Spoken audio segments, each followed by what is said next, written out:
10년 전 동료 교수 폭행 의혹이 사실인지를 놓고 다투는 서거석 교육감의 선거법 항소심 재판이 결과를 앞두고 있습니다.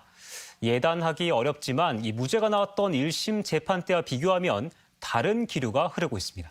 재판에서는 유리한 증언을 해줬던 전북대 교수는 위증이 드러났고 그 위증을 교사한 혐의로 교육감의 처남이 기소된 건데요. 선고에 앞서 검찰과 변호인 측의 팽팽한 공방을 정자형 기자가 정리했습니다. 2년 전 지방교육자치법상 허위사실 공표 혐의로 기소된 서거석 전북교육감. 1심 무죄 판결 이후 1년 넘게 2심 재판이 진행된 가운데 이제 선고만을 남겨두고 있습니다. 검찰이 구형한 형량은 1심과 동일한 벌금 300만 원으로 확정될 경우 당선 무효입니다. 재판부의 현명한 판단을 기다립니다. 항소심 기간 진행된 10번의 재판을 관통하는 핵심어는 이규재 교수 진술의 신빙성. 이를 두고 검찰과 교육감 측이 마지막 변론 기일에 소요한 시간은 각각 4분과 100분으로 극명한 차이를 보였습니다. 검찰의 짧은 변론은 공소사실 입증 자신감을 내비친 것으로 보는 시각도 있습니다. 검찰은 지난달 이규재 교수가 위증 혐의 재판에서 실형 선고를 받은 것을 교육감에게 맞았다는 이 교수의 진술을 뒷받침한다고 주장했습니다.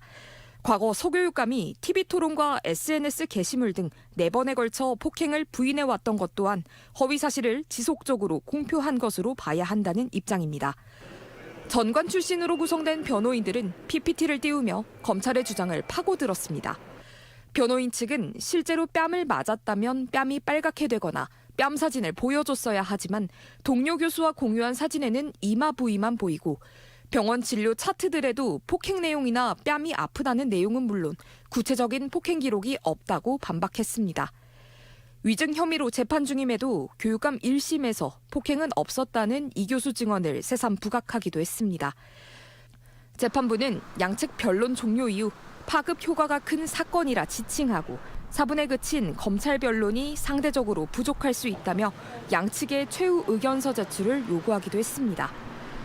한편 이 교수 위증교사 혐의로 기소된 서교육감 처남 유모 씨 등 3명의 재판에서 새로운 스모킹 건이 나올 가능성 역시 배제하긴 어렵습니다.